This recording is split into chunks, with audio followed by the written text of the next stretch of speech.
தென்னை விவசாயிகளுக்கும் வணக்கம். இந்த பதிவில் நம்ம எந்த ரக தென்னங்கனை பற்றி பார்க்க போகிறோம்னா, நம்ம மலேசியன் பச்சைங்கிற முழு பச்சை தென்னங்கனை தான் பார்க்க போகிறோம். இந்த ரகத்தை எப்படி தேர்ந்தெடுக்கிறது, இது இளநீர் ரகமா, தேங்காய் ரகமா, இது நோய் எதிர்ப்பு சக்தி தாங்கி வளருமா அப்படிங்கிற பல தகவல்களும் நம்ம உள்ள பார்க்க போகிறோம். முதல்ல நம்ம எப்படின்னா இந்த ரகத்தை எப்படி தேர்ந்தெடுக்கிற தென்னங்கனை தேர்ந்தெடுக்கிற முறையை பார்ப்போம். இப்போ மலேசியன் கிரீன் பச்சை தென்னங்கன்னு பார்த்தீங்கன்னா, நம்ம தேங்காய் வந்து ஒன்றே பெருசாக இருக்கும், இல்லைனா வந்து தேங்காய் உருண்டையாக இருக்கும். அப்புறம் அதோட தண்டு பார்த்தீங்கன்னா பச்சை கலரில் இருக்கும். அதோட லீஃபோட பேக் சைடு பார்த்தீங்கன்னா நம்ம கிளிப்பச்சை நிறத்தில் ஃபுல் க்ரீனில் இருக்கும்.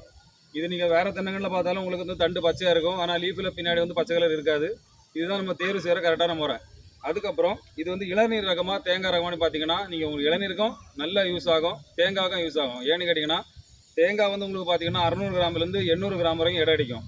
அதே நீங்கள் இளநீர் ரகத்தில் பார்த்தீங்கன்னா உங்களுக்கு வந்து 550 மில்லிலேருந்து 750 மில்லி, அதாவது 3/4 லிட்டர் வரைக்கும் இளநீர் இருக்கும். ரொம்ப சுவையாகவும் இருக்கும். இது வந்து வறட்சி தாங்கி வளருமானு பார்த்தீங்கன்னா, இது வந்து நம்ம நாட்டு தென்னங்கனுக்கு ஏற்ற மாதிரி எல்லா சூழ்நிலைகளும் எல்லா காலநிலைக்கு ஏற்ற மாதிரி எல்லா வறட்சியும் தாங்கி வளர ஒரு அருமையான ரகம் தான் நம்ம அந்த மலேசியன் பச்சை கிரீன் தென்னங்கன்று.